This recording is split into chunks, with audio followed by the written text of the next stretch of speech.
নমস্কার, আমি বৈশাখী। শিল্প সাহিত্য বাই বৈশাখী চ্যানেলে সকল শ্রোতা বন্ধুদের স্বাগত জানাই। আজ আপনাদের বলবো গল্প রক্তবীর্য আর মাই। প্রাপ্তমনস্ক শ্রোতা বন্ধুদের জন্যে প্রথম থেকে শেষ পর্যন্ত শুনবেন। ভালো লাগলে অবশ্যই লাইক করবেন, কমেন্ট করবেন, শেয়ার করবেন এবং আপনাদের প্রিয় চ্যানেল শিল্প সাহিত্য বাই বৈশাখী সাবস্ক্রাইব করে বেল বাটন প্রেস করে পাশে থাকতে একদম ভুলবেন না। বন্ধুরা, শিল্প সাহিত্য বাই বৈশাখী এখন চলে এসেছে ইউটিউব মিউজিক পডকাস্টে। ইচ্ছে করলে আপনারা সেখান থেকেও গল্প শুনতে পারেন এবং আপনাদের ব্যক্তিগত মতামত আমার সঙ্গে শেয়ার করতে পারেন। আজ আপনাদের বলবো গল্প রক্তবীর্য আর মাই। গল্প পাঠ এবং গল্প লেখায় আমি বৈশাখী বিশ্বাস দেবনাথ। আজকের গল্পটি প্রাপ্তমনস্ক এবং প্রাপ্তবয়স্ক শ্রোতা বন্ধুদের জন্য। শুরু হচ্ছে আজকের গল্প। নমিতার বুকের আঁচলটা সরিয়ে ব্লাউজের হুকগুলো পরপর খুলতে বলে রজত। নমিতা খানিকটা আড়ষ্ট হয়। রজত মুখে মাস্ক পরা, হাতেও একটা গ্লাভস পরেছে। বলে, লজ্জা পাবেন না, আমাকে দেখতে দিন। নমিতার স্বামী সন্তোষ পর্দার আড়ালে বসে রয়েছে। একটি গাইনি ডাক্তারের কাছে এসেছে ওরা। বেশ কদিন ধরে নমিতার বাঁ দিকের স্তনে যন্ত্রণা অনুভব হয়। প্রত্যেক দিন রাতেই সঙ্গম ক্রীড়া করার সময় বেশ জোরে জোরেই চাপ দেয় সন্তোষ। একদিন নমিতা যন্ত্রণা সহ্য করতে পারে না, রাতেই প্রায় ধাক্কা দিয়ে সরিয়ে দেয় সন্তোষকে। বলে, তুমি বোঝো না আমার ব্যথা লাগে, অত জোরে জোরে কেন চাপো? বুঝতে পারিনি, সত্যি খুব ব্যথা, খুব ব্যথা, অনেক দিন ধরে হচ্ছে। আমার খুব যন্ত্রণা হয়, ভেতরটা জ্বলে পুড়ে শেষ হয়ে যায়। সবে তো আমাদের বিয়ে হলো বলো, এই মাত্র 6 মাস, এরই মধ্যে হবে না হাতুড়ির মতো শক্ত শক্ত হাত দিয়ে অত জোরে জোরে যদি। আচ্ছা ঠিক আছে, আমি দেখি আমার বন্ধুদের সাথে। কি বন্ধুদেরকে বলবে তোমার বউয়ের বুকে ব্যথা? হ্যাঁ, ছি, লজ্জা করবে না? সবাই আমাকে সন্দেহের দৃষ্টিতে দেখবে, খারাপ বলবে। আরে বাবা, এইসব রোগ চেপে রাখতে নেই, সবাইকে বলে ভালো ডাক্তারের সঙ্গে পরামর্শ করতে হবে। না না না না না, তুমি নিজে পারলে ডাক্তার জোগাড় করো, না হলে করতে হবে না। অমন করে বন্ধুদেরকে সবটা বলবে না। ওফ নমিতা।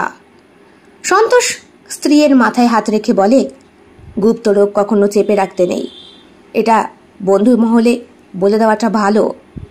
এক একজন বন্ধু এক এক রকম ডক্টরের খোঁজ দিতে পারবে, আর সব থেকে ভালো যে ডক্টরটা হবে তার কাছে আমরা যাব। কেন বোঝো না? নমিতা কান্না করে। আমার লজ্জা করে, এসব যদি বাবা মা জানতে পারে না আমাকে মেরে পুঁতে রেখে দেবে। তোমার বাবা মাকে কেন বলতে যাবে?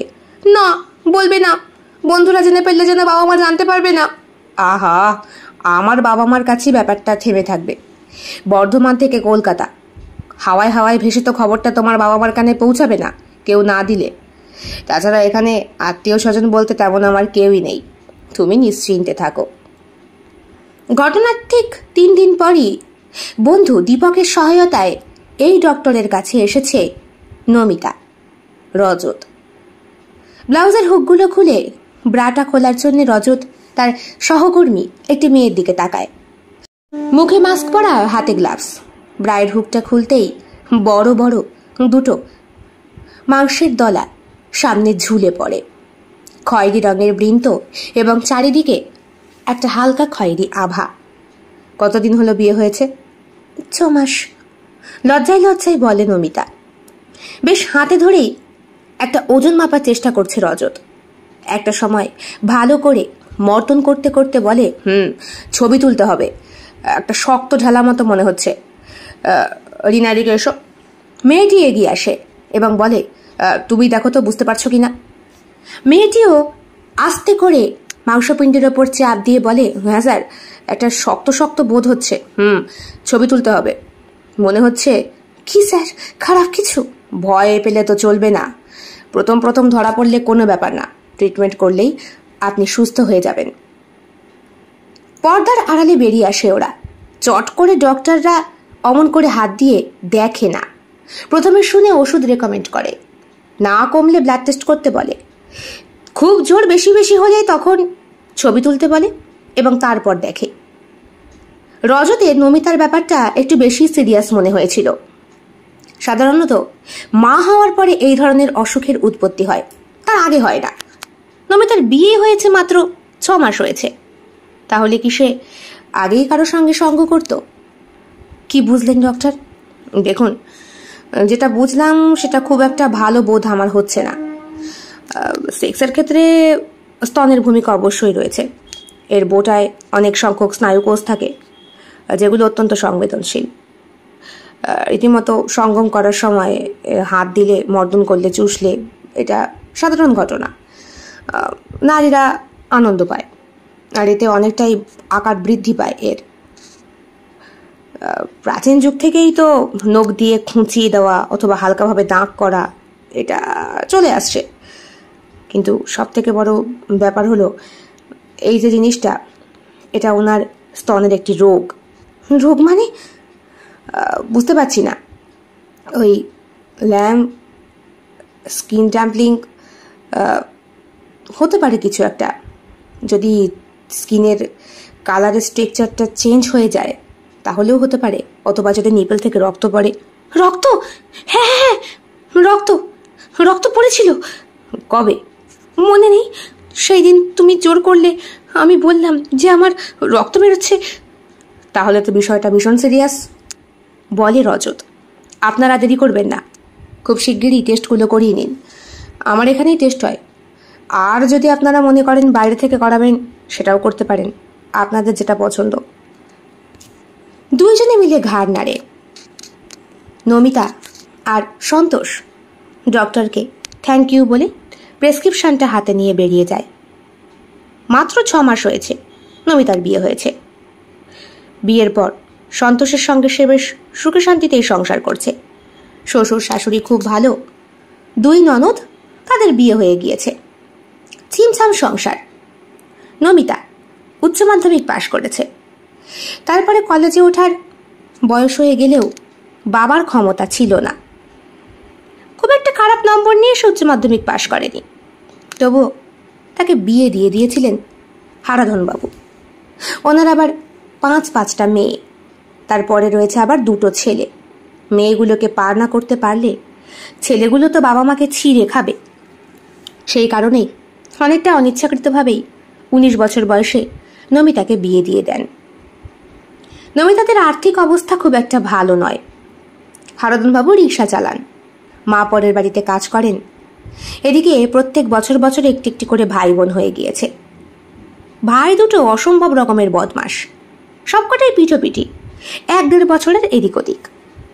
5টা বোনের মধ্যে নমিতাই একমাত্র সুন্দরী, বাদবাকিগুলো একেবারেই সুশ্রীর সিংহাসনে পড়ে না, যাকে বলে কুৎসিতের ডিব্বা। রাগের চোটে হারাধনবাবু মাঝে মাঝে বলেন, কি জন্ম দিয়েছ, একমাত্র বড় মেয়েটা আমার ভালো হলো, আর বাদবাকিগুলো কালা ধলা। ছি, অমন করে কেন বলছো? তোমারই তো মেয়ে। না, আমার আমার জিনিস এত খারাপ হতে পারে না। তুমি কি আমার চরিত্রে দাগ লাগাচ্ছ নাকি? দাগ লাগানোর মতো কাজ করলে তো দাগ লাগবেই। এমন করে বাবা মার মধ্যে মাঝে মধ্যেই ঝগড়া হতো। নমিতা শুনেছে, তবু কখনো মুখের ওপরে কিছু বলেনি। কিন্তু আজকে কেমন যেন লাগছে। ভয় পাচ্ছ? না। কি হয়েছে? ভাবছি এইসব রোগ তো বংশে কারো থাকলে হয়, হয়তো আমার অত্যাচারে হয়েছে। হতে পারে। তোমার আবার ঠিকাদারের শক্তপোক্ত হাত। প্রতিদিন সকালবেলা বেরিয়ে যাও, রাত করে ফেরো, ফিরেই খেয়ে দিয়ে হুমড়ি চুমড়ি খেয়ে পড়ো আমার ওপরে। কি করব বলো, নতুন বিয়ে করেছি, তোমাকে যে আমার খুব পছন্দ। সবই তো বুঝি, তাই বলে শরীরে ব্যথা দিবা? আমার বুঝি কষ্ট হয় না? খুব ব্যথা করছে, খুব। সেদিন বললাম অত জোরে জোরে চুষো না, রক্ত বেরোবে। শুনলে না, কম্ম করে চলে গেলে বাথরুমে, আর এদিকে আমি দেখি টপ টপ করে রক্ত পড়ছে। ভাগ্যিস ডাক্তার জিজ্ঞেস করলো, নাহলে কি করে বলতাম।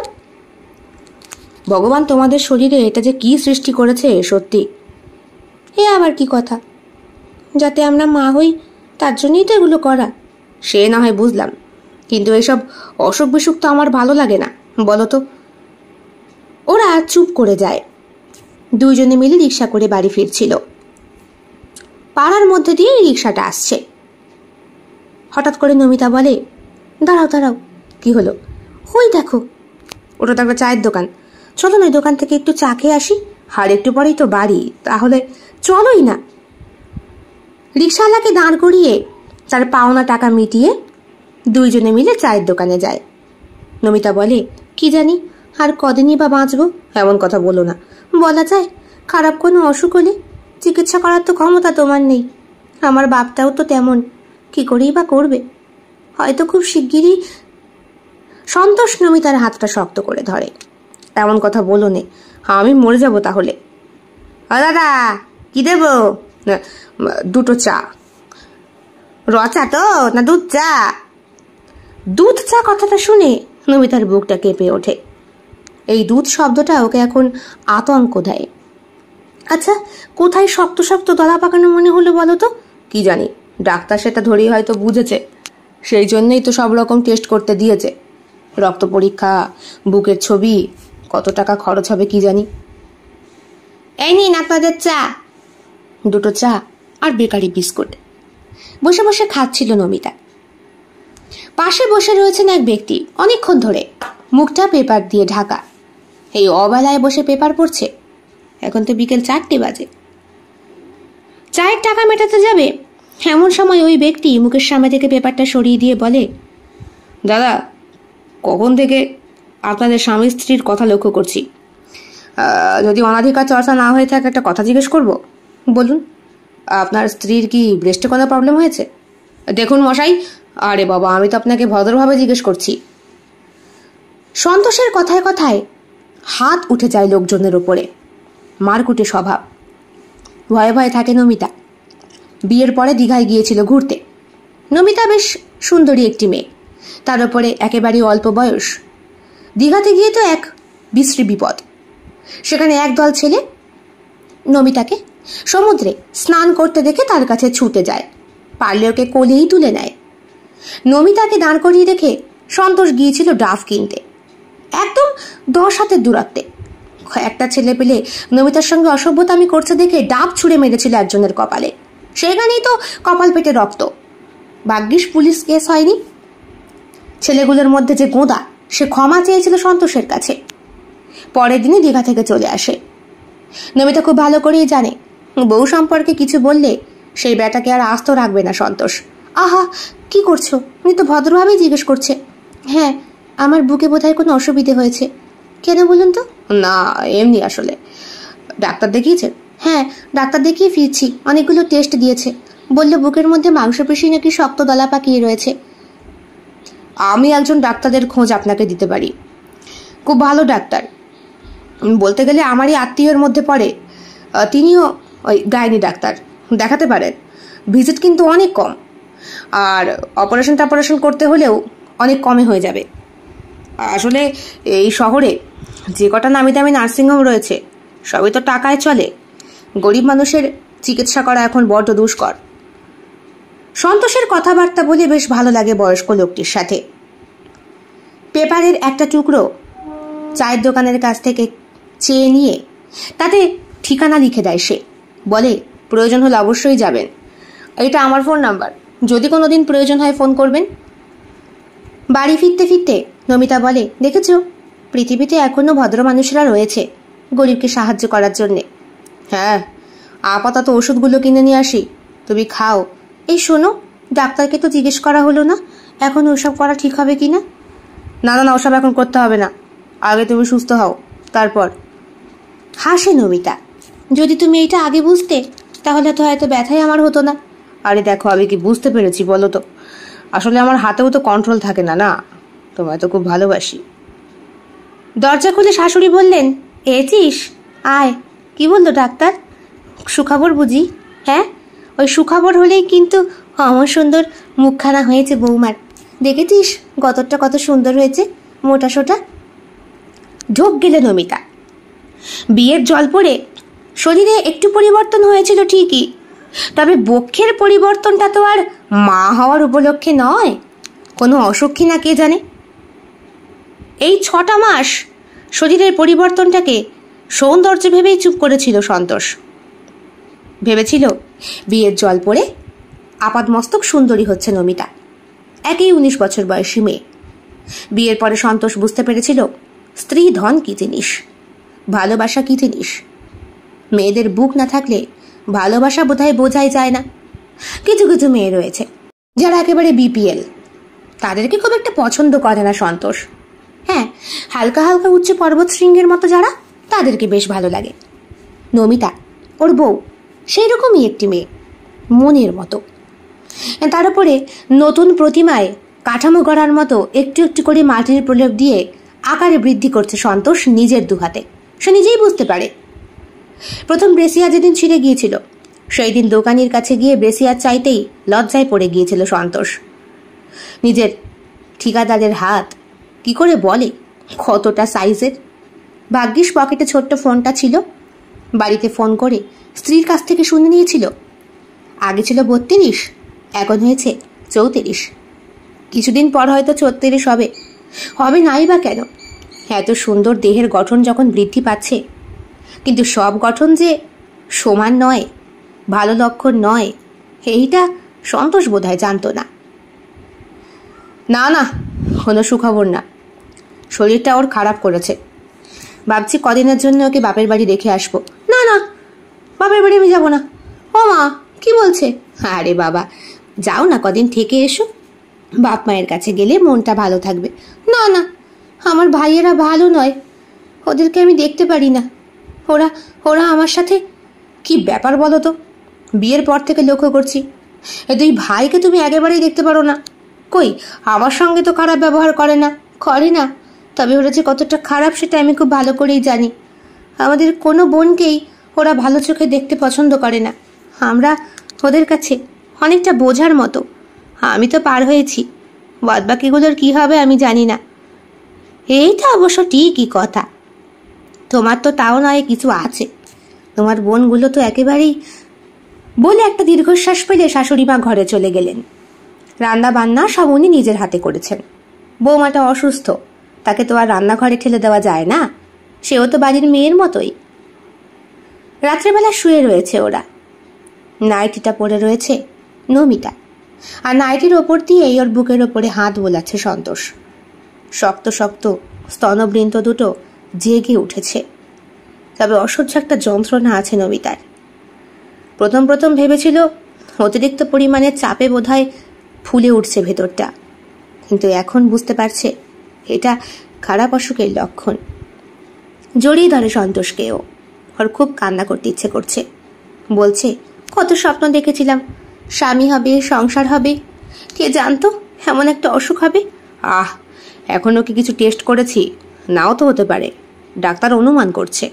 দেখো, তোমার কিচ্ছু হয়নি। ওষুধটা খেয়েছ? খেয়েছি। ভালো ওষুধ? হ্যাঁ, ওষুধ বুঝি ভালো হয়? বিশ্রী খেতে। কত দাম নিল? সে তোমার না জানলেও চলবে। তাই তো, তুমি সারাদিন খেটে খুঁটে ইনকাম করবে, আর আমার চিকিৎসার পেছনে সব টাকা চলে যাবে। গেলে যাক না, আমার বউটা তো আগে। সন্তোষ কপালে একটা চুমু খায় আর বলে, ঘুমিয়ে পড়ো। ঘুমিয়ে পড়ে সন্তোষ। নমিতার চোখে ঘুম নেই, সে জেগে রয়েছে আর মনে মনে ভাবছে ঠিক 3 বছর আগের কথা। মাধ্যমিক পরীক্ষা তখন হয়ে গেছে। ছুটিতে বেশ কদিনের জন্যে মামার বাড়ি ঘুরতে গিয়েছিল নমিতা। মামারা খুব ভালোবাসে ওকে। আর্থিক দিক থেকে মামারাও বেশ গরিব। নমিতা একা যায়নি, ওর বাদবাকি ভাই দুটো ওর সঙ্গে গিয়েছিল। ভাই দুটো তখন পিঠোপিঠিত, একেবারেই কাছাকাছি বয়সী। এই তো 13-14 হবে, না না 15 হতে পারে। দুটো যমজ তো। এর পরে দুটো বোন হয়েছিল, অসুস্থ।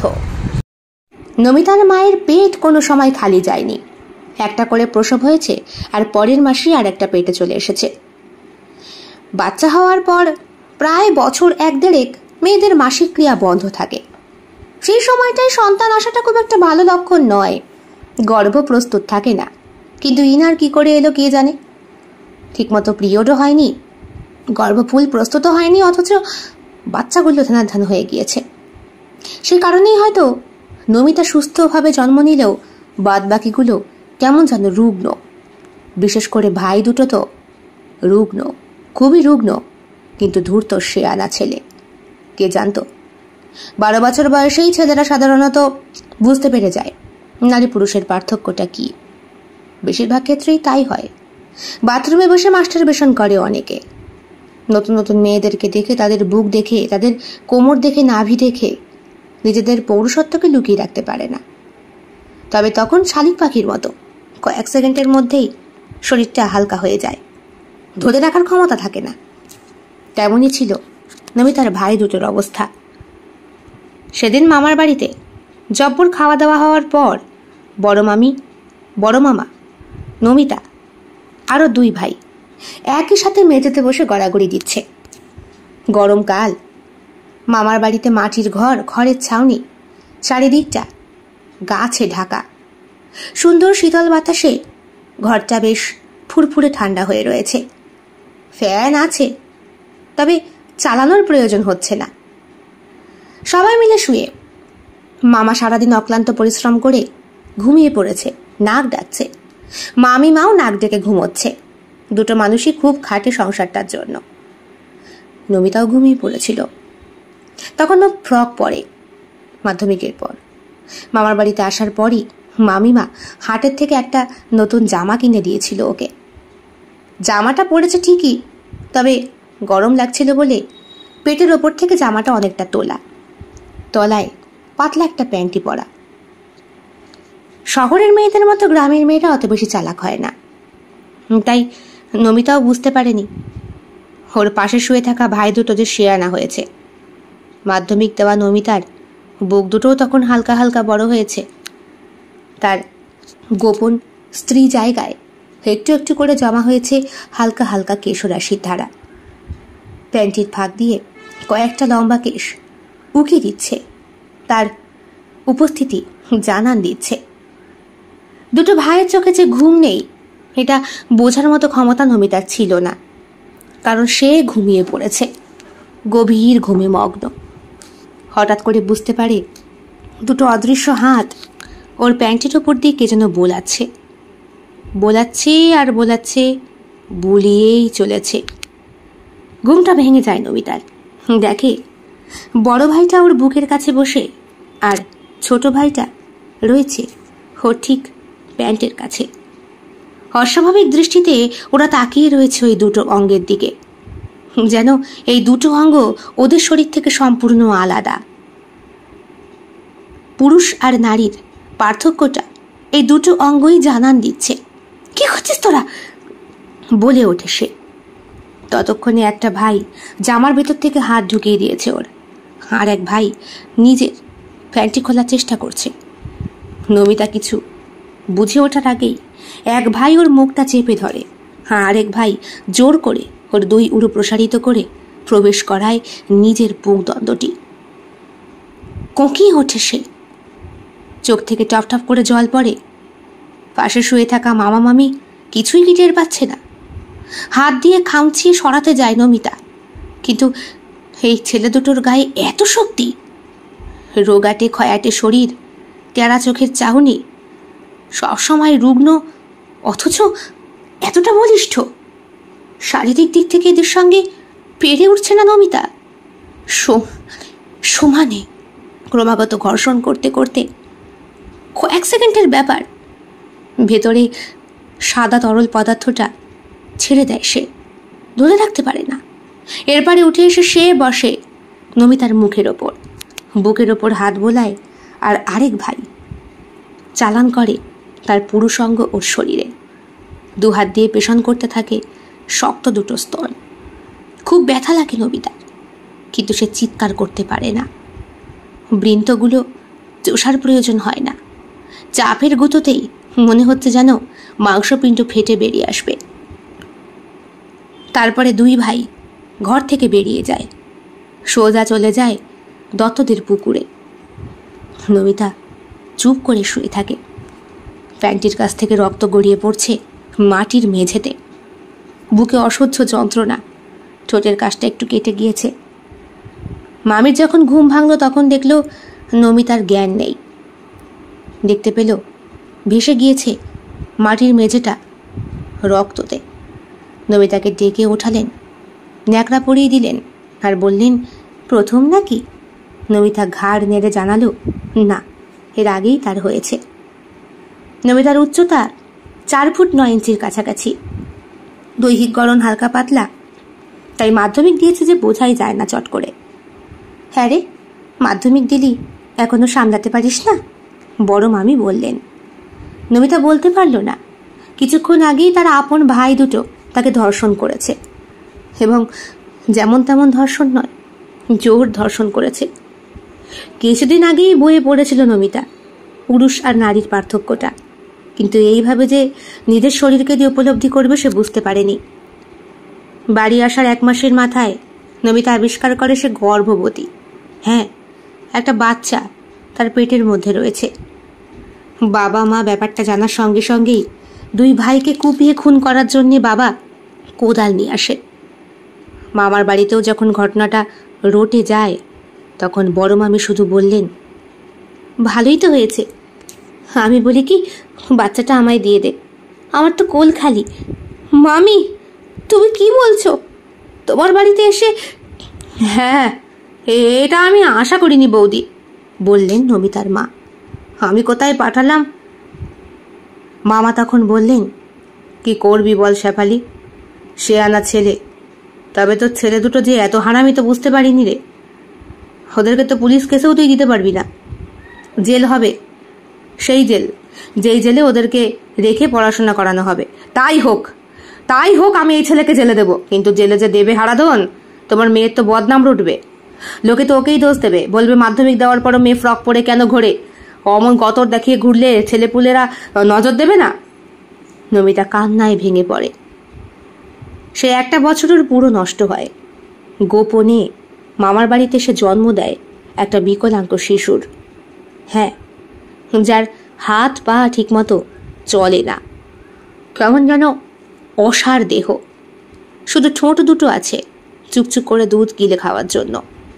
মুখশ্রী 2 ভাইয়ের মিশ্রিত গড়ন।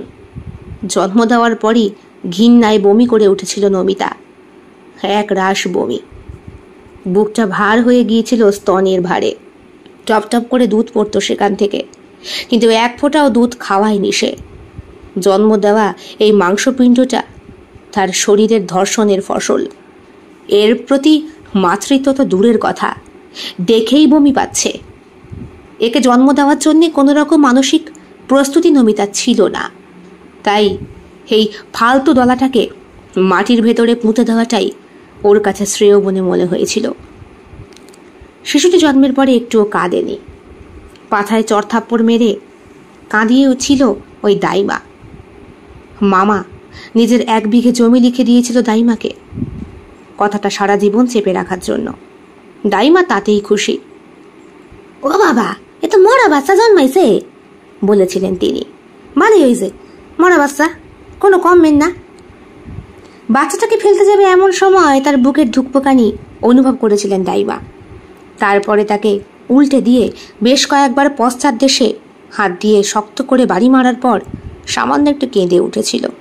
আর কাঁদার সঙ্গে সঙ্গেই সদ্য নাড়ি কাটা নমিতার পাশে শুয়ে দাইমা বলেছিল, একটু দুধ দে, দুধ খাক, তোর বুক দুটা তো টস টস করতেছে মাইয়ে, বাচ্চা চুষলে ভাল লাগবে।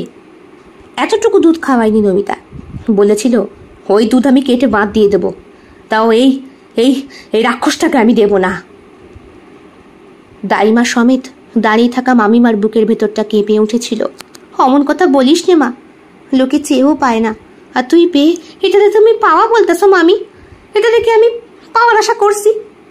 ঘুরতে আইছিলাম তোমারে বাড়ি, আয়সা আমার ভাই দুইটা, ওর ভাই দুটোকে ইতিমধ্যেই পাঠিয়ে দেওয়া হয়েছে এমন জায়গায় যেখান থেকে ওরা চট করে ফিরে আসতে পারবে না। হ্যাঁ, কোন দুঃসম্পর্কীয় এক জেঠুর কাছে। লতায় পাতায় সম্পর্ক। সেই জেঠুর বাড়িতে থেকে 5 মাস খাটবে বলে জেঠুও নিয়ে গিয়েছেন। ওনা 2 কর্মচারী লাগবে, তাই এদেরকে পড়াশোনা করানো মানে বৃথায় পয়সা নষ্ট করা। ছোটবেলা থেকেই মস্তিষ্ক বলতে কিচ্ছু নেই। অসম্ভব বিশ্রী বড় বড় টেরা 2 চোখে জিভটা বের করে সবসময় নাল ঝরে ওদের। স্বাভাবিক শিশু তো নয়, অস্বাভাবিক বাচ্চা। সেই ভাই ফিরে এসেছে নমিতার বিয়ের সময়। বাবা মা নিজেই নিয়ে এসেছে জেঠুর বাড়ি থেকে, মানে জেঠুই পার্সোনালি চিঠি লিখে বাবাকে জানিয়েছিল হারাধন তোমার দুই ছেলেকে আমি আর রাখতে পারছি না। গ্রামে আমার বদনাম রটে গিয়েছে। তোমার ছেলে দুটো কাজে কর্মে একেবারেই করিতকর্মা। গ্রামের অল্প বয়সী মেয়েদের প্রতি খুব খারাপ দৃষ্টি দিচ্ছে। এমন চলতে থাকলে এই গ্রামে আমারই টেকা দায় হয়ে যাবে। কয়েকটা মেয়েকে তো শুনেছি তাড়া করেছে দুই ভাই মিলে। বেশ কয়েক বছর ওরা আমার কাছে থাকলো। ভেবেছিলাম স্বভাবটাও ভালো হবে। আমার এই গ্রামের ছেলে পেলে আর যাই হোক মেয়েদেরকে কেউ অসম্মান করে না। তোমার ছেলেদেরকে তুমি নিয়ে যাও, অন্যত্র কাজে লাগাও। আমি আর রাখতে পারছি না ভাই। ইতি, জ্যোতিতা। ব্যাস, ভাইদেরকে নিয়ে আসতে বাধ্য হয়েছিলেন বাবা। মাঝখানে 2 বছর বেশ ভালো কেটেছিল নমিতার। মরা বাচ্চাটাকে ওই মামার বাড়িতেই এক বাঁশবাগানে মুতে দিয়ে আজন্মের মতো শান্তি পেয়েছিল ও। তারপরে টসটসে ভরা বুক দুটোর মাই গেলে গেলে সে ফেলে দিত। তবুও ওই বাচ্চাটার মুখের স্মৃতি মনে পড়তো না। ভাবতে গেলে এই গাটা ঘৃণায় গুলিয়ে ওঠে। নিজের ভাইয়ের ধর্ষণের ফসল গর্ভের মধ্যে এতদিন পালন করেছিল সে। ছি। তারপরে আবার স্কুলে ভর্তি হয়। উচ্চ মাধ্যমিকটা ভালোভাবেই পাশ করে। বাদবাকি বোনগুলোও মোটামুটি পড়াশোনা করছে। ভাইগুলো নেই বলে বাবা মাও বেশ নিশ্চিন্ত। আরে বাবা, বোনগুলো কুৎসিত হলে কি হবে? তাদের 2 বুক আর একটা জনিরাত্ম রয়েছে। ধ্বংস করার জন্যে ওইটাই যথেষ্ট। তার উপরে নিজের মায়ের পেটের ভাই। বিকলাঙ্গ হলে কি হবে, প্রতিবন্ধী হলে কি হবে? শরীরটা খুব বোঝে। কোথায় কি করতে হয়, কোথায় কোনটা ঢুকাতে হয় সেটা খুব ভালো করেই জানে। শিক্ষা দিতে হয় না। এইরকম ছেলে পেলে অনেক দেখা যায় চারিদিকে। হাঁটায়, চলায়, চলনে বলনে এদেরকে যতই তুমি ভালোবাসা দেওয়ার চেষ্টা করো না কেন, রাত পোহালে এদের নেগেটিভিটি জেগে ওঠে এবং এরা মানুষ থেকে পশু হয়ে যায়। নারী শরীর দেখলে এদের এতটাই কামনা বেড়ে যায় যে এরা সম্পর্কটাকেও ভুলে যায়। পরের দিন সকালবেলা ঘুম থেকে ওঠে নমিতা। গত রাত ওর ঘুম হয়নি। বারবার মনে হয়েছিল বাঁশবাগানে পুঁতে রাখা ওই বাচ্চাটাই বোধহয় ওর মৃত্যুর প্রতিশোধ নিচ্ছে। ভরা বুক দুটোর মাই গেলে গেলে ফেলে দিলেও তখনই হয়তো বুকের মধ্যে এই অসুখটা জমা হয়েছে। বড় হয়ে পড়াশোনা করে নমিতা জানতে পেরেছিল অনেক সময় বাচ্চাকে দুধ না দিলেও সেটা জমে জমেও ক্যান্সারের আকার ধারণ করতে পারে। সবটাই ওর অনুমান মাত্র, কারণ এটা ওর একটা ভয়। স্তনভর, স্তন ব্যথা এবং স্তনবৃন্ত নিঃসরণ বেশিরভাগটাই তো টিউমারের কারণ হতে পারে। আর এই টিউমার নিওপ্লাসিয়ার, স্তনের টিস্যুর অস্বাভাবিক ভর, নিওপ্লাজম, ম্যালিগন্যান্সিও হতে পারে, যেমন ফাইব্রোডেনোমার, অথবা মারাত্মক হতে পারে। সেই ক্ষেত্রে স্তন ক্যান্সার বলা যায়। উভয় ক্ষেত্রেই সাধারণত একটি স্তন পিণ্ড হিসাবে উপস্থাপন করা হয়। ভয় হচ্ছে ওর, খুব ভয় হচ্ছে। বেশিরভাগ বছর 50-এর মহিলাদের এইসব হয়ে থাকে। বাচ্চা হওয়ার পর এগুলো বাড়ে বলেছিল ওই ডক্টর রজত। তার তো বাচ্চা ছিল, মৃত। তাহলে নাও, রেডি হয়ে নাও। কোথায় যাব? হোমা, টেস্ট করাবে না? ছবি তুলতে হবে তো। আমার না খুব ভয় লাগছে। ভয় লাগছে করলে তো হবে না। টাকার জোগাড় আমি করেছি। নাও নাও, চলো তৈরি হও। স্বামীকে বলতেও পারছে না নমিতা তার অতীত জীবনের ভয়ানক সত্য কথাটা। এই শোনো, ওই টেস্টগুলো করিয়ে তোমাকে নিয়ে একটু বাপের বাড়ি যাব। ওইখানে গিয়ে তুমি 2 দিন থাকো। টেস্টের রিপোর্ট যা হয় তোমার দেখার দরকার নেই। ডাক্তার তো বলেছে রিপোর্টগুলো নিয়ে দেখা করে আসলেই হবে। তুমি আমাকে সত্যিটা বলবে না? আরে বাবা, বলবো। তোমার রোগ, তোমাকে আমি মিথ্যেটা কখনো বলবো না। যেটা হবে তোমার সামনাসামনি হবে। কিন্তু আমার মনে হয় সন্তোষ তো ঠিকই বলছে বৌমা, কদিন একটু বাপের বাড়ি থেকে এসো। শুনলাম তোমার ভাইগুলো নাকি এসেছে, ওদের সঙ্গে একটু। ভাই? আবার বুকটা ভয়ের চোটে কেঁপে ওঠে ওর। সব রকম টেস্ট করতে করতে সন্ধে গড়িয়ে যায়। এইখান থেকে বাপের বাড়ি খুব একটা দূরত্বে নয়, বাস করেই যাওয়া যায়। বাসে বসে স্বামীর হাত দুটোকে শক্ত করে ধরে রেখেছে নমিতা।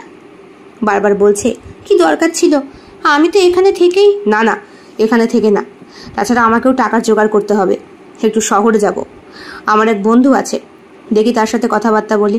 বলছি ওই যে আগের যে ডাক্তারটা ছিল না, ওই ডাক্তারটা মানে আগের ডাক্তার মানে যেই লোকটা ওই একটা ডাক্তারের খোঁজ খবর দিল, বললো অনেক কম টাকায়। দেখো এইসব কম টাকার ব্যাপার না, টাকা নিয়ে তোমায় চিন্তা করতে হবে না। বললাম তো আমি তো আছি নাকি। আমার মনে হয় ওই লোকটার সাথে তবুও সে প্রয়োজন পড়লে আমি ওনার সাথে কথা বলে নেবো খনি, ফোন নাম্বার তো আছেই। আগে দেখি না কীরকম খরচাপাতি পড়ে। তাছাড়া তুমি আগে থেকেই কেন ভাবছো যে তোমার খারাপ কোনো রোগ হয়েছে? আর বাপের বাড়ি যেতে তো ভয় কিসের? মেয়েরা তো বাপের বাড়ি যাওয়ার জন্য কান্নাকাটি করে, তুমি তো সেই ক্যাটাগরির মধ্যেই পড়ো না। বলে সন্তোষ হাসে। আজকের রাতটা তুমি থাকবে তো? হ্যাঁ হ্যাঁ, আজকের রাতটা থেকে ভোরবেলা আমি বেরিয়ে যাব।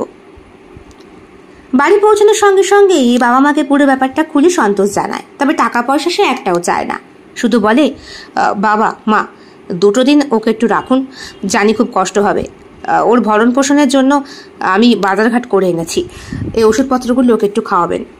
আসলে আপনারা তো বুঝতেই পারছেন, যদি ব্যাপারটা একটু বেশি সিরিয়াস হয়ে থাকে ওর সামনাসামনি বলা ঠিক হবে না, ও ভয় পাবে। তাই কান্নায় মা ভেঙে পড়েছে শুনে, বলছে এগুলো সব পাপের ফল, আমার পাপের ফল। ওনাকে চুপ করিয়ে দিয়ে হারাধন বলে, কি পাপ করছো? হ্যাঁ পাপ পুণ্যের আবার কি আছে? অসুখ করেছে, কমে যাবে, কিচ্ছু হবে না, মা কালী আছে তো, তাই না বাবা? সন্তোষ বলে, হ্যাঁ হ্যাঁ, আপনারা খামোখাই ভয় পাচ্ছেন, আমি তো ওর অসুখটা নিয়ে অত চিন্তাই করছি না। এরকম হামেশাই হয়ে থাকে, শুধু হ্যাঁ ওই বিবাহিত মেয়েদের বাচ্চা জন্মানোর পরে এগুলো বেশি হয়, ওই 50 বছরের পর। ডাক্তার বলছিল ওর না হয় একটু আগে হয়েছে, প্রথমেই ধরা পড়ে গেছে, সুস্থ ওকে আমি করবই। সেই দিন রাতে গরম গরম ডিমের ঝোল ভাত খেয়ে ঘুমিয়ে পড়ে ওরা। রাতে ঘুম হচ্ছে না নমিতার। পাশের ঘরেই ভাই দুটো ঘুমোচ্ছে।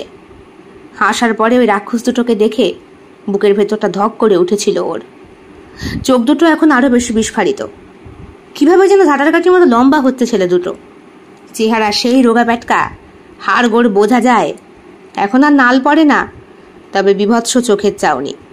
কথা বলে খুব কম, আর যখনই যেখানে যায় 2 ভাই ঘাড়ের ওপর ঘাড় রেখে হাতের ওপর হাত রেখে একসাথে, যেন 2 পাঁঠাই একসাথে এসেছে। যেন ওই যে 2 রাক্ষস ছিল না, যাদেরকে স্বয়ং মা কালী মস্তক ছেদন করে। যাই হোক, ওসব আর ভাবার সময় নেই নমিতার। পাশেই সন্তোষ ঘুমিয়ে পড়েছে, রিপোর্টে কি হবে কে জানে। পরের দিন খুব ভোরবেলায় সন্তোষ উঠে চলে যায়। যাওয়ার সময় শাশুড়ি এবং শ্বশুরকে বলে যায়, দেখে রাখবেন আপনাদের মেয়ে, দায়িত্ব করে 2 দিন দেখে রাখুন, রিপোর্টগুলো হয়ে যাক, আমি নিজে এসে ওকে নিয়ে যাব। ঠাকুরের কাছে প্রার্থনা করবেন যেন ও সুস্থ হয়ে যায়। কথাটা বলার সঙ্গে সঙ্গে সন্তোষের চোখের কোণায় জল চলে এসেছিল। দেখতে পেলেন হারাধন বাবু, ওনার চোখ দুটো মুছলেন। সন্তোষ বাসে করে চলে যাওয়ার পরে কিছুটা বাজার করে আনলেন এবং স্ত্রীকে দিয়ে বললেন, নাও একটু ভালো মন্দ রান্না করো, মেয়েটাকে একটু সবজি টবজি খাক। আমার 5খানাই মেয়ে, তার মধ্যে 4টেকে তো ঠিক মতো খাইয়ে পড়িয়ে বড়ই করতে পারলাম না। নমিতা যাও একটু খেয়েছে। এ কি, নমিতা কোথায়? বলল পাশের বাড়ির রাধার সঙ্গে দেখা করতে যাবে। ওকে এই অবস্থায় কেন পাঠাতে গেলে? লোকে শুনলে 5 জনে 5 কান করবে। আমি অনেকবার বলেছি রোগের কথা কোষ নে, ও বলবে নে। নমিতা গেছে তার বন্ধুর কাছে। রাধা এই গ্রামে যখন থাকতো 2 জনের মধ্যে খুব বন্ধুত্ব ছিল, একে অপরকে সখী সখী বলে সম্বোধন করত। কিরে সখী, কেমন আছিস? আর ভালো, আয় ঘরে আয়। তা তোর স্বামী কেমন আছে? ভালো আছে। কবে এলি? এই তো কালকে। 2 দিন থেকেই চলে যাব। হ্যাঁ, বিয়ের পরে তোর গতরটা কিন্তু সুন্দর হয়েছে রে, বোঝাই যাচ্ছে, তাই না? হ্যাঁ, কেমন সুন্দর লাজুক লাজুক লাগছে দেখতে। তোর বিয়ে থার খবর কি? আর আমার হবে রে মা, হবে।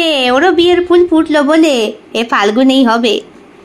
মুখের দিকে তাকিয়ে রাধা নমিতা বলে, আমাকে এত সুন্দর কথাটা লুকিয়ে যাচ্ছিলি?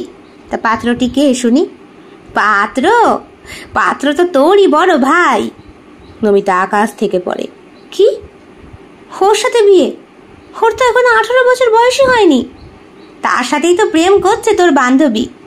ছি ছি ছি, রাধা, তুই আর ছেলে পেলি না শেষ অবধি? কেন রে, তোর বড় ভাইটা খারাপ কোথায়? আমার তো বেশ লাগে। তোর ওকে ভালো লাগে? ওরে বিটকেল চোখের চাহনি, ওর ওই চেহারা দেখ। যাকে ভালো লাগে তার সম্পর্কে এমন কথা বলবি নে। তোর বাবা মা তো জানে, তোকে বলেনি? বাবা মা পুরো বিষয়টা চেপে গেল নমিতার কাছ থেকে। এত বড় একটা খবর দেওয়ার প্রয়োজন বোধ করলো না। তাহলে কি বাবা মাও চায় না ও এখানে থাকুক বা আসুক? নাকি ওর জীবনের প্রচ্ছন্ন অন্ধকার চ্যাপ্টারটাকে বাবা মাও চিরদিনের জন্য ভুলে যেতে চায়? বিষয়টাকে একদম ভালোভাবে নিতে পারল না নমিতা। রাধার কাছে বসতে পারল না, চলে আসলো বাড়ি। আর বাড়িতে এসেই বাবা মাকে প্রশ্ন করলো, কেন ওর সাথে বিয়ে ঠিক করেছো? তার উপরে 18 বছর বয়স হয়নি, তোমরা তো পুলিশ কেস খাবা। হ্যাঁ, আমিও তোর বাবাকে তাই বলেছি রে মা। তোর বাবা ভয় পাচ্ছে, বলছে ও ছেলেটা ডাকাত, কোনদিন বোধহয় রাধা সর্বনাশ করে দেবে। তাই বলে তোমরা ওর প্রতিবাদ করবা না, ওকে এইভাবে বাড়তে দেবা? আমারই ভুল হয়েছিল মা। আমার সঙ্গে যখন ওরা নষ্টামিটা করলো তখনই আমার পুলিশে খবর দেওয়াটা উচিত ছিল। এমন কথা বলিস নে মা, তোরই বদনাম হবে। হতো তাই বলে আরো কতগুলো মেয়ের জীবন নষ্ট হবে। তোর নিজের কথাটা একটু চিন্তা কর। তোর শরীরটা খারাপ, তুই উত্তেজিত হোস নে। তার উপরে তোর স্বামী আছে, সংসার আছে, তোর বর তোকে এত ভালোবাসে। নমিতা চুপ হয়ে যায়, বলে ঠিক আছে, আমি ওই 2 দিনই থাকবো। আমার রিপোর্ট যেমন হয় হবে। তোমার কাছে এসে আমি আর থাকবো না, কখনো থাকবো না, কখনো আসবো না।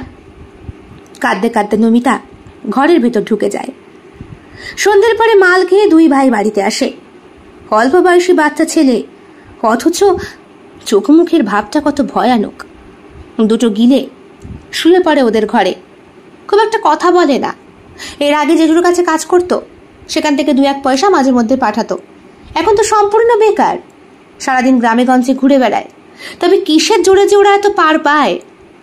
ওরা পুরুষ বলে, লিঙ্গের জোর আছে বলে, নাকি দেখলেই মেয়ে ছেলে ওদেরকে ভয় পেয়ে যায়? কেন, ওরা কি করবে? মাঠের মাঝখানে শুইয়ে দিয়ে লাঙল চষাবে, তারপরে পেটে একটা বাচ্চা বাঁধিয়ে দেবে, ব্যাস এইটুকুই তো ওদের ক্ষমতা। আপাত মস্তক চিন্তা করছে নমিতা। খুব রাগ হচ্ছে, ইচ্ছে হচ্ছে এই মুহূর্তেই এই বাড়ি থেকে বেরিয়ে যেতে। ওই বা কেমন মেয়ে মানুষ, ওর ওপরে যখন অত্যাচার হলো তখনও কেন রুখে উঠতে পারেনি? এরকম ভুংভাং চিন্তা মাথায় হচ্ছে। এমন সময় নমিতা বুঝতে পারে ওর ঘরের বাইরে 2টো ছায়া মূর্তি দাঁড়িয়ে। হ্যাঁ, ওর ভাই ছাড়া আর কেউ হতে পারে না। এই রাত্রেবেলা এসেছে ওর ঘরে নতুন করে ওকে আবার ধর্ষণ করতে। ওর এই বুকে ব্যথা, ওর বুকের নরম মাংসপিণ্ড শক্ত হয়ে যাওয়া, সব কিছুর জন্যে ওই 2টো মানুষ দায়ী। নমিতা ভাবে, আজকে ওর এই অবস্থা করেছে, কালকে রাধার কি অবস্থা করবে? বড় ভাইয়ের সঙ্গে বিয়ে হবে ঠিকই, কিন্তু ছোট ভাইও তো ওকে গ্রাস করবে। বাবা মা ছেলের জন্ম দিয়েছে বলে বলার মতো ক্ষমতা রাখছে না। রাগ হচ্ছে, ঘৃণা হচ্ছে, মাঝে মধ্যে ইচ্ছে করছে রান্নাঘর থেকে আঁশ বটিটা তুলে এনে গলায় কোপ। তাই তো, রাতের অন্ধকারে যদি এমন একটা ক্রাইমও করে বসে, তাহলে কেউ টের পাবে কি? বুঝতে পারবে কি যে দিদি হয়ে ভাইদেরকে নৃশংসভাবে খুন করেছে নমিতা? না, এই রক্তবীজের বংশকে বেশি দিন বাঁচতে দেওয়া ঠিক হবে না, একদম ঠিক হবে না। সন্তোষ এখানে আসার আগেই সব কাজটা শেষ করতে হবে। অন্তত রাধার জীবনটাকে এইভাবে শেষ হতে দেওয়া যায় না, কিছুতে যায় না। তার উপরে 4টে বোন রয়েছে। রাতটা কোনো রকমভাবে কাটিয়ে পরের দিন সকালটা অপেক্ষা করে নমিতা, দেখে আজকে কি হয়। তবে আজকেও তকে তকে থাকবে। আজকের এই রাতটা ওর ভাইয়ের জন্যে শেষ রাত। দিদি বলে ডাকেনি কোনো দিন ভাই দুটো, বাবা মা বলেও কোনো দিন ডাকেনি। সবসময় চোখের মধ্যে একটা অস্বাভাবিক চাউনি। ভাতের থালা আগিয়ে দিলে কুকুরের মতো এমন করে খায়, ভালো করে খাওয়াটা পর্যন্ত শেখায়নি। অথচ এই ছেলের প্রেমে কিনা রাধা পড়েছে। রাধা কত সুন্দর একটি মেয়ে, অল্প বয়স নমিতার মতো। কলেজ পাশ করলে কত সুন্দর সুন্দর ছেলে ওর ভাগ্যে জুটত। সেই মেয়ে কিনা এমন একটা, না না না না না। আর যাই হোক, রাধার সঙ্গে একে কিছুতেই হতে দেওয়া যায় না। সন্তোষ ফোন করেছিল, একটি রিপোর্ট পেয়েছে রক্তের, তাতে খুব একটা খারাপ ফল আসেনি। আর একটা রিপোর্ট এখনো বাকি, ওইটাতেই নাকি ধরা পড়ার চান্স। হয়তো ক্যান্সার নয়, হয়তো টিউমারটা হয়েছে নতুন, চিকিৎসা করলেই সেরে যাবে। সেই দিন রাতে হঠাৎ করে কোথা থেকে যেন ঝড় বৃষ্টি শুরু হয়। নমিতাদের কয়েকটা মাত্র ঘর, একটা ঘরে সবকটা বোন একসাথে ঘুমায়, একটা ঘরে বাবা মা। নমিতার যেহেতু বিয়ে হয়ে গিয়েছে তাই ছোট্ট ঠাকুর ঘরটা তাকে দেওয়া হয়েছে। আর দুই ভাই ঘুমোয় খোলা বারান্দার মধ্যে। নমিতা যখন থাকে না তখন ঠাকুর ঘরে বাবা মা ঘুমোয়, আর বাবা মার ঘরে ওই ভাই দুটো ঘুমোয়। অন্তত বাকি 4 বোনের ঘরের থেকে এই ভাই দুটোর ঘরকে সম্পূর্ণ আলাদা করে রাখা হয়। সেই দিন রাত্রেবেলা ছোট বোনটা ওর সাথে ঘুমিয়েছে। হঠাৎ করে মাঝরাতে ছোট বোনের বাথরুমে যাওয়ার চাপ পড়ে। নমিতা বলে, এরই মধ্যে পেলো, বাইরে কি বৃষ্টি হচ্ছে বলতো? ওফ, আমি না শ্বশুর বাড়ি যেতে পারলেই বাঁচি। হ্যাঁ, তোর তো আমাদের কাছে থাকতেই ইচ্ছা করে না, বলে ছোট বোনটি। কথার মধ্যে ছোট বোনটাকে একটু বেশি ভালোবাসে নমিতা।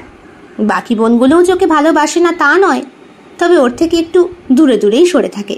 চল চল চল, দরজা খুলে দিচ্ছি, একা একা যেতে পারবি তো? হ্যাঁ হ্যাঁ। ঘরের থেকে 20 হাত মতো দূরত্বে পাকাপোক্ত শৌচালয়। কদিন আগেও ছিল না, সরকার থেকে করে দিয়েছে। উন্নয়নের ঝড় বয়েছে তো ওই গ্রামে, তাই। দরজা খুলে দিতেই ছোট বোনটি দৌড় লাগায়। মাথায় ছাতা পাতা কিচ্ছু নেই, হাত দিয়ে চাপা দিয়েই দৌড়। উঠোনটা কয়েকটা ইট পাতা, বর্ষার কারণে গরমেও থাকে, আর এই হঠাৎ বৃষ্টিতে সুবিধেই হয়। খুব জোরে একটা বাজ পড়ল আশেপাশের কোন একটা নারকেল গাছে।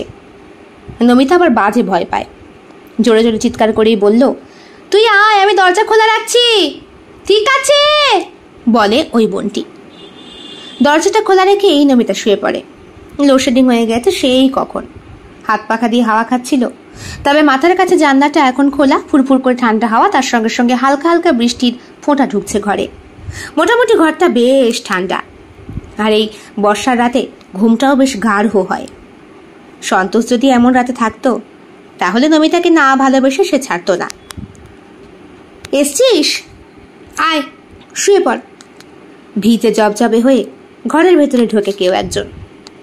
দরজাটা বন্ধ করে দিতেই নমিতা বুঝতে পারে এটা ওর বোন না, এটা লম্বা একটি ছায়ামূর্তি। নমিতা বলে, কে কে? বিমল, বিমল, বিমল তুই আমার কাছে আসবি না, বিমল তুই আমার কাছে আসবি না, বিমল না না, আমি তো দিদি। দেখ বিমল, একটু একটু একটু একটু বোঝার চেষ্টা কর, আমাকে আমাকে ছাড় ছাড়, ছেড়ে দে ছেড়ে দে, আমার এত বড় শাস্তি আমায় দিস না বিমল, আমায় ছাড় ছাড়, তুই আমার ভাই হোস, তুই কেন বুঝিস না? কাপড়ের পরত একটা একটা করে খুলতে থাকে সেই ছায়ামূর্তিটি। লম্বা দুটো হাত ইতিমধ্যেই পৌঁছে গিয়েছে তার ব্লাউজ ফাঁক করে ঠিক বক্ষ দুটোর মাঝখানে। জোরে জোরে নিষ্পেষণ করা শুরু করেছে।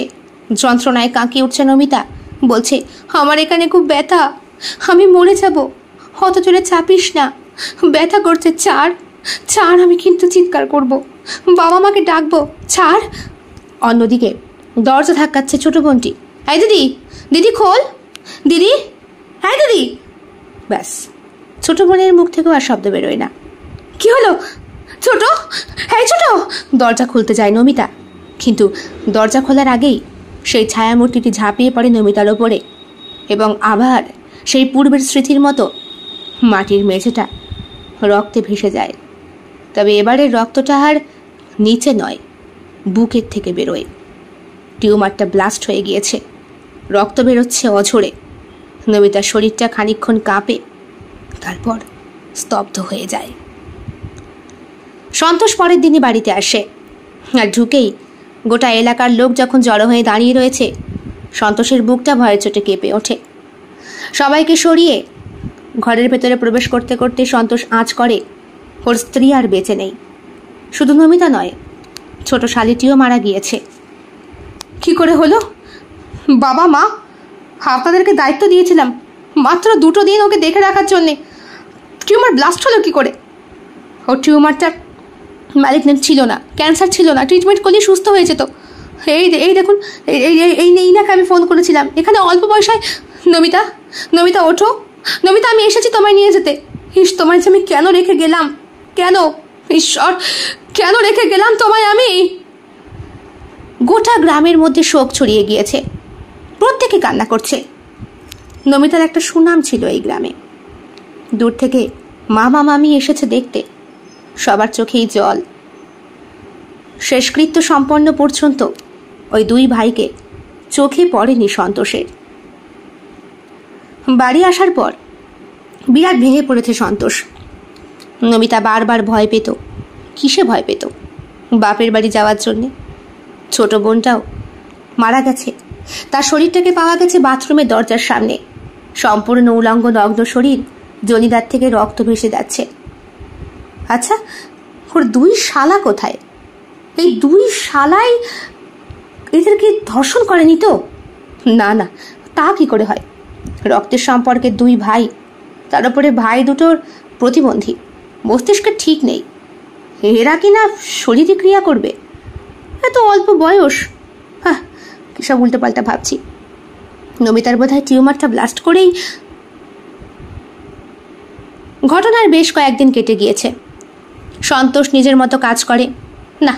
ওর একাকী জীবনে আর কাউকে আসতে দেয়নি। নমিতার মতো স্ত্রী, তাকে যখন সে হারিয়েছে, নতুন করে আর সম্পর্কে সন্তোষ জড়াতে চায় না। বেশ কয়েকটা মাস পর ওই দুই শালা এসেছে সন্তোষের কাছে কাজবাজ করার জন্য। কথাবার্তা বলে না এরা, চুপচাপ। তবে কিভাবে যেন গ্রামের বাড়িতে থেকে খাওয়া দাওয়া করে শরীরটা বেশ ভালো বানিয়েছে। বাকি তিন শালি, তাদেরও খুব শিগগিরই নাকি বিয়ে হয়ে যাবে। ওদের আবার 18 বছর বয়স। ঘাট থেকে পার করতে পারলেই বাঁচে। নমিতার মৃত্যুর পরে হারাধনবাবু এবং ওনার স্ত্রী কেমন যেন স্তব্ধ হয়ে গিয়েছেন। কথাবার্তা বলেন না। মাঝে মাঝে মনে হয় বুকের মাঝখানে এমন কোনো গোপন রহস্য জমা করে রেখেছেন যেটা সবার সামনে প্রকাশ করা যায় না। কাজ করে একদিন ফিরছিল, হঠাৎ করে দাঁড়িয়ে পড়ে রাস্তার মাঝখানে। স্কুটারে বসা সেই ডাক্তারটা, ডাক্তার রতন, আর ওনার পেছনে ওনার অ্যাসিস্ট্যান্ট। দুইজনে মিলে একটা ফুচকাওয়ালা দোকানের সামনে দাঁড়িয়ে ফুচকা খাচ্ছে। হয়তো খুব শিগগিরই বিয়ে করবে। নমস্কার, আপনাকে যেন আমি বউকে নিয়ে গিয়েছিলাম। পাশে দাঁড়িয়ে মেয়েটি চিমটি কাটে রতনকে। ও আচ্ছা, ওই নমিতা তাই না? আপনার স্ত্রীকে নিয়ে আর এলেন না কেন? নিশ্চয়ই টিউমারটা হয়েছে। আমি অনেক বইপত্র ঘেটেছি। তাছাড়া আমি প্রথমেই বুঝতে পেরেছিলাম টিউমার, তবে ম্যালিগন্যান্ট হলে ক্যান্সারের কারণ ছিল। অঝরে কেঁদে ফেলে সন্তোষ। কাঁদতে কাঁদতে বলে, টিউমারটা ব্লাস্ট করেই নমিতা। ব্লাস্ট হয়েছে? না না, ব্লাস্ট হওয়ার মতো পজিশন ছিলই না, সবে তো শুরু হয়েছিল। আপনি যদি ওর সঙ্গে সঙ্গম করতে গিয়ে অতিরিক্ত জোরে চাপ দেন তাহলে তো রক্ত বেরিয়ে। না না না না স্যার, আমি ওকে চাপ দিইনি। আমি তো। গলাটা বেশ পরিষ্কার করে নিয়ে সন্তোষ বলে, আমি আমি আমি তো। ফুচকাওয়ালার টাকা মিটিয়ে দিয়ে রতন ওকে টেনে নিয়ে আসে এবং রাস্তার ধারে দাঁড় করায়। পাশে দাঁড়িয়ে থাকা মেয়েটি বলে, আপনার স্ত্রীর রিপোর্ট নিয়ে তো আর এলেন না, আর ঠিকানা অনুযায়ী আমরা তো চট করে যোগাযোগ করতে পারি না। আমরা ভেবেছিলাম হয়তো আপনারা অন্য কোনো ডক্টরদের রেকমেন্ড সেখানে যাবেন, কিন্তু এমন করে ব্যাপারটা কি হলো বুঝতে পারলাম না। দেখুন মিস্টার, টিউমার হয়েছে ঠিকই, এটা অনেক মেয়েরই হয়। ট্রিটমেন্ট করলে সুস্থ হয়ে যেত। এবার যদি আপনি ওর ওপরে শারীরিকভাবে অত্যাচার করেন তাহলে তো ক্ষত বাড়বেই না, আর অতিরিক্ত চাপ দিলে তো জিনিসটা ব্লাস্ট হয়ে গিয়ে। চুপ করে বসে রয়েছে সন্তোষ, হিসাব মেলাতে পারছে না। তার মানে কি গ্রামেই কেউ না কেউ ওকে। না, বিষয়টা আরো বেশি সিরিয়াস। কিছু লুকাচ্ছে শ্বশুর শাশুড়ি, সেটা শুনতে হবে। রতন বলে, আর তার উপরে আপনার স্ত্রী তো সন্তান সম্ভবও ছিলেন না। মা হওয়ার পরে 50 বছর বয়সের পরে রোগটা বেশি বাড়ে। সেখানে অনেকেরই আছে অল্প বয়সে, তবে বিরল। উনি মা হননি, সদ্য 6 মাস হয়েছে বিয়ে, তারই মধ্যে এত বড় একটা ব্যাপার। আচ্ছা ডক্টর, এটা কি? দেখুন, কোনো ক্ষেত্রে স্তনের আকার মা হওয়ার পরে বৃদ্ধি পায়। সন্তানকে দুধ না খাওয়ালে ব্যথা হতে পারে, সেটা জমে গিয়েও টিস্যুতে প্রবলেম হতে পারে। আরও অনেক রকমের কারণের জন্যই কিন্তু এটা হয়ে থাকে। এই জন্যই 30 বছর বয়সে 30 বছরের পর মেয়েদের রীতিমতো স্তনটাকে সবসময় চেক আপ করা উচিত। আর নিজেরাই নিজেদের বুকের ওপরে হাত বুলিয়ে বোঝার চেষ্টা করতে পারে ভেতরে কোনো কিছু বৃদ্ধি পাচ্ছে কিনা। যে দুধের থলিগুলো থাকে সেগুলো যদি আকারে বাড়ে তাহলেই ক্যান্সারের কারণ অথবা টিউমার হতে পারে। ডক্টরের সঙ্গে যোগাযোগ করতে হয়। আপনার স্ত্রীর ক্ষেত্রে ব্যাপারটা অত্যন্ত বিরল। এত অল্প বয়সে ব্রেস্ট ক্যান্সার সাধারণত হয় না, টিউমারটাও হয় না। তবে ওনার হয়েছিল, ট্রিটমেন্ট করলে সুস্থ হয়ে যেত। এবার যদি ভেতরে টিস্যু ফেটে গিয়ে রক্ত বেরিয়ে ওনার মৃত্যু হয়ে থাকে তাহলে সেটা অত্যন্ত মারাত্মক এবং যন্ত্রণাদায়ক। আশা করি স্বামী হিসাবে আপনি সেটা করেননি। সন্তোষ ঘাড় নাড়ে। কিছুক্ষণ পরে ওর ঘাড়ের ওপর হাত রেখে ডক্টর রতন বলে, আই এম সো সরি, উনি যে এভাবে চলে যাবেন আমি বুঝতে পারিনি। অল্প বয়সে ছিল মেয়েটি, সুস্থ করলেই বেঁচে যেত, আর ট্রিটমেন্টেও সুস্থ হতোই হতো। সন্তোষ বসে রয়েছে, গাটা কেমন যেন গুলিয়ে উঠছে বারবার। মা বলেছিল বাড়ি আসার পথে 2 প্যাকেট দুধ কিনে নিয়ে আসতে, আর একটু গোবিন্দভোগ চাল, আর 1 কেজি মতো চিনি, একটু পায়েস রান্না করবে। নমিতা পায়েস খেতে বড্ড বেশি ভালোবাসত। ওর মৃত্যুর পর থেকে বাড়িতে ভালো মন্দ কিচ্ছু রান্না করতে পারে না মা। কান্না করতে করতে বারবার নমিতার কথা বলে। আজ এতদিন পরে শালারা এসেছে বলে মা বলল একটু ভালো মন্দ রান্না করে খাওয়াবে। দুধের প্যাকেট দুটো হাতে নিয়ে আরও বেশি গাটা রিড়ি করছে সন্তোষের। এই দুধের জন্যই শেষ পর্যন্ত বউটাকে মরতে হলো, আর সেই হিংস্র শালাবাবুদের খাওয়ানোর জন্যে সঙ্গে করে দুধই নিয়ে এসছে। ঠিক আছে, এই মায়ের মধ্যে বিষ মিশিয়েই আজকে ওই দুটো প্রাণকে হত্যা করবে সন্তোষ। হ্যাঁ, রক্তবীর্যের যারা উৎপাদক তাদেরকে বেশি দিন পৃথিবীতে বাঁচতে দিতে নেই। এরা রাক্ষসের বংশ হয়। মানুষের বীর্যের মধ্যেই তো লুকিয়ে রয়েছে বিশ্বের সমস্ত সৃষ্টির ঐতিহ্য। এরাও বোধহয় সৃষ্টির কোনো গাঢ় রহস্যে অমন বিশ্রী একটা দেহবল্লরী নিলেও দুটো পুরুষাঙ্গধারী কাপুরুষ। এরা যতদিন নিজেদের বীর্যধারা বহন করতে পারবে ততদিন ছড়িয়ে বেড়াবে রক্তবীর্যের ধারা। 2 প্যাকেট দুধের দিকে তাকায় সন্তোষ। বাড়িতে গিয়ে মাকে আর পায়েস করতে বলবে না, ইচ্ছা মতো বিষ মিশিয়ে দেবে এতে। সন্তোষের সঙ্গে কাজ করে যেই ছেলেটি আশু, তার আবার সায়ার ব্যবসা আছে। নাইট্রিক ইউজ করে সে। কেমন হয় যদি আবার ছানা কেটে যাবে না তো দুধের মধ্যে, কাটুক গে, সালারা তো ঠিকমতো কোথায় বলতে পারে না। হা বাবা, এদিকে দেখো শরীর খেলার বেলায় তখন কতটা। বারবার যেন সন্তোষের মনে হচ্ছে একটা শীতল ঠান্ডা বাতাস সন্তোষের মস্তিষ্ককে ঠান্ডা রেখে কাজ করতে বলছে। কানের কাছে ফিসফিসানি শব্দটা যেন বাঁশির সুরের মতো নমিতার কণ্ঠধ্বনি, আর হাতের কাছে অদৃশ্য শক্ত দুটো কিছু ওর হাতের মধ্যে বারবার ঠেকছে আর গাটা শিউরে উঠছে। দুধের প্যাকেট দুটোকে ধরে মনে হচ্ছে এই দুটো যেন অদৃশ্য নমিতার সেই বক্ষ দুটি। সন্তোষ আর কিছু ভাবতে পারে না। এখন তার হাত দুটো নিষ্পেষ করছে। না, নমিতাকে তো আর ছুঁতে পারবে না। এই মাই দিয়েই ধ্বংস করবে রক্তবীর্যের বংশগুলোকে। হতে পারে এই মাইটা হয়তো মানুষের বুক থেকে বেরোয়নি, কিন্তু দুধ তো সালা, এই দুধের লোভ যে মানুষের বংশগত। ছোটবেলায় মায়ের বুকে মুখ ঠুসে পড়ে থাকতে ইচ্ছে করে, আর বিয়ে হওয়ার পরে বউয়ের বুক দুটোতে ইচ্ছে অনিচ্ছে সব অবস্থাতেই হাত দিয়ে রাখতে হেব্বি লাগে। একটা হিংস্র পশু ফুটে ওঠে সন্তোষের শরীরের ভেতরে। আজকে একটা বিপদ ঘটাবে এই সন্তোষ। দুধ দিয়েই শেষ করবে ওর স্ত্রীর 2 ঘাতককে। কেমন লেগেছে আজকের নিবেদন? কমেন্ট বক্সে কমেন্ট করতে কেউ ভুলবেন না। আর ভালো লেগে থাকলে অবশ্যই লাইক করবেন, শেয়ার করবেন এবং আপনাদের প্রিয় চ্যানেল শিল্প সাহিত্য বাই বৈশাখী সাবস্ক্রাইব করে অবশ্যই পাশে থাকবেন। দেখা হবে অন্য আরও একটি ভিন্ন স্বাদের গল্পের সঙ্গে খুব শিগগিরই।